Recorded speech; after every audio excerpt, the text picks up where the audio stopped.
Hi everybody, Dacob here. Welcome back to my channel. So here I am live streaming with my wonderful co-chatters, and Miss MG asks a question in the chat. Hi Dacob, any inputs on the Phoebe Philo brand launch?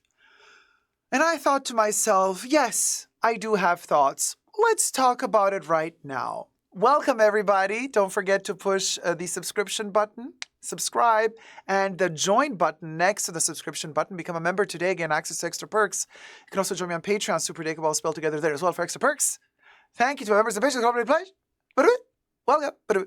I live stream several times a week, and you're all welcome to join the live chat. So Phoebe Philo, who used to design for Celine and then left, she's no longer Celine, just to be very clear about that.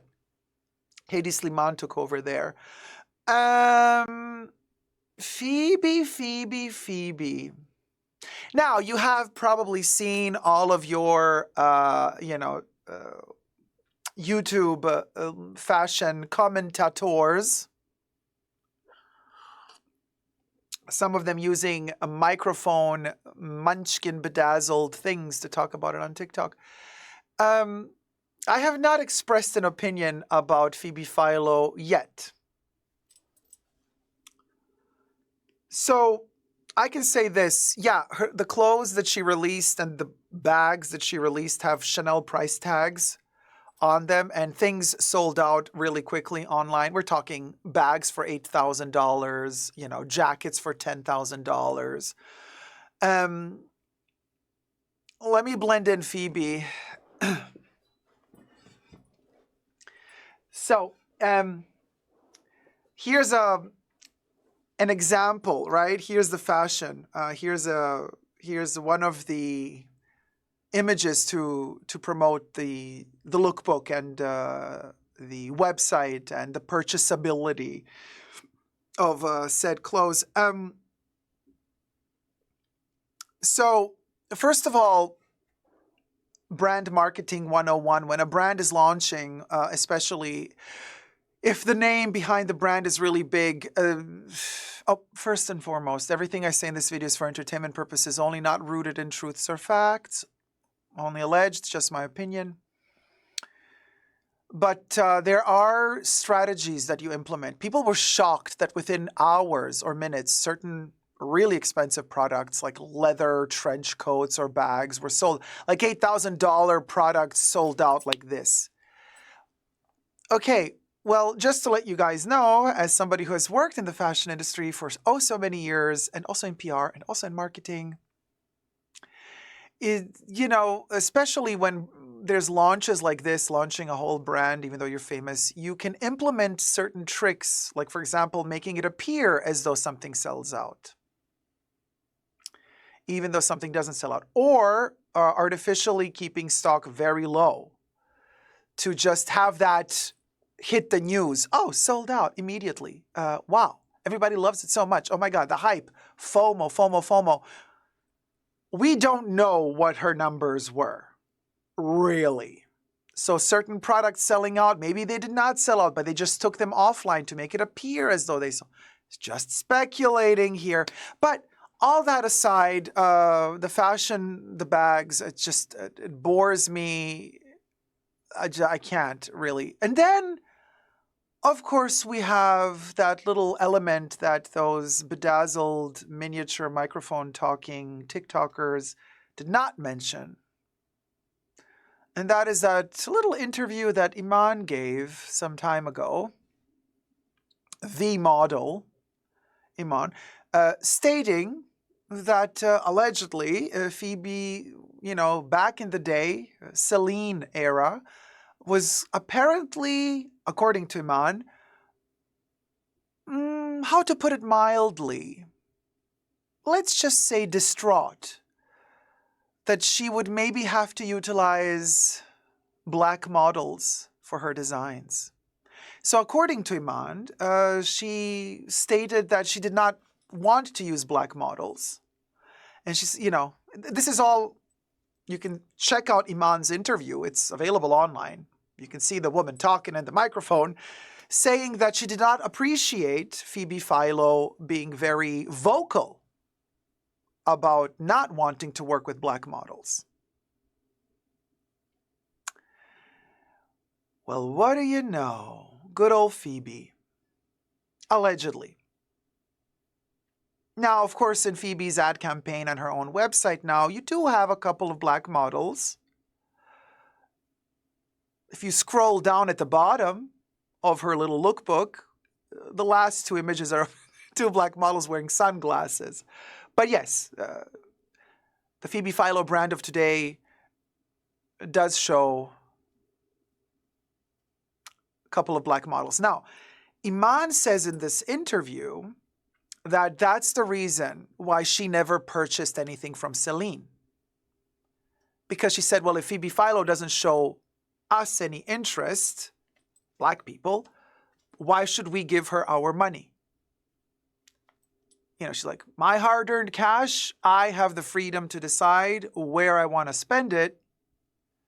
You have the freedom to decide whether or not you want to book. And Iman said something really interesting in that interview. She said, this is not about, Phoebe allegedly being concerned, will I have to work with black models? Allegedly, I have to repeat here, okay, because this is Iman's words, not mine. And then Iman said, well, I'm not saying you have to book just any black model, but I'm sure there is some black model out there that will suit your fashion, right?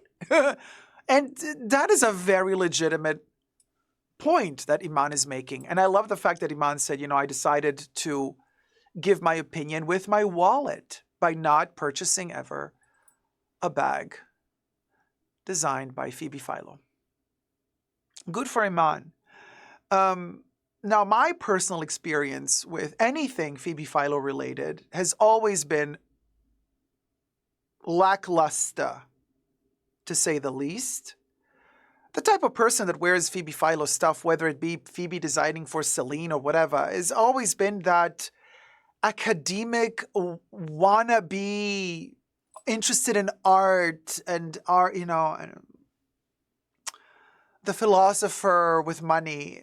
Oh, the worst kind, the worst kind. It's that person that has a ginormous loft, completely empty. You enter that living room. The living room is the size of a football field, but there's only one little table in the center of this empty space with really expensive wooden floor. That type of person that's going to have a loft in New York.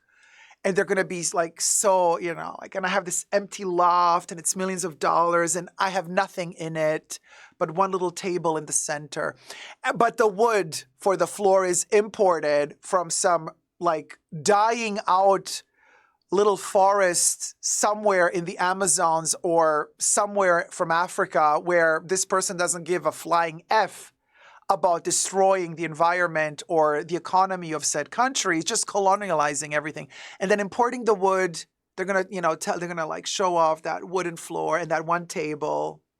It's that person that's gonna have the Instagram profile with just, let me post one color today. It's a certain hue of red, and then tomorrow they're gonna post one line, one little slit on the wall.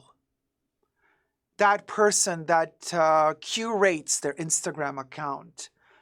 Only the highest of sophisticated mofos can understand, you see, what it's all about. They're going to be telling you how they're reading the latest book that came out from the philosopher of blah, blah, blah book that doesn't have a place in a library because the loft doesn't have a library, because the loft has to stay empty so that they can show off how they can just pay for space.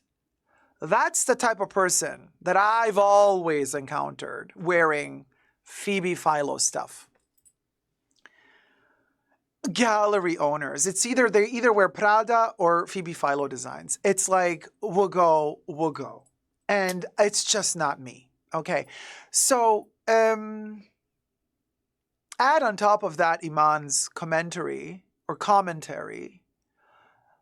and I'm just like, yeah, kind of, yeah, it all just ticks all the boxes for me. And so, Kimmy, that's a good comment. Hipster with lots of money cosplaying to be working class. Nailed it. Nailed it. Nailed it.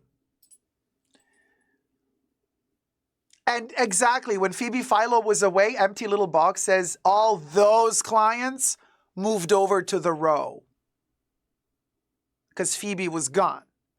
So they all moved to the row, some to Prada. And now, yeah. Yeah.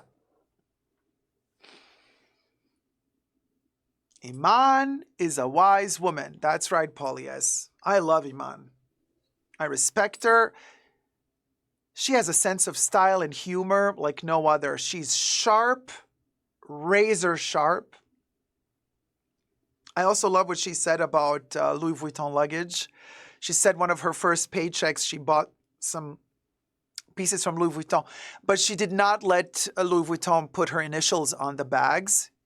She finds it tacky. I also find it extremely tacky to put initials on anything, really. But then she's so cool to say, she added on top of that, and she says, I find it tacky, but also I could not resell it later if it had my initials on it. So Iman, she's delicious. I love her. She's my type of lady. Queen, total queen.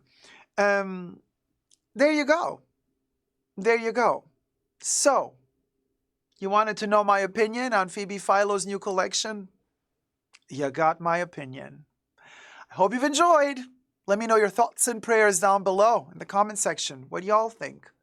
Are you going to buy something? Are you that person that made the $10,000 bag sell out? Are you the one who bought it? Oopsie. Maybe you bought it for all the wrong reasons. Maybe you didn't. I'm in a mood. Don't test me. Love you loads. See you next time. Thumb up the video, subscribe, and never give up on love. Bye. Mwah.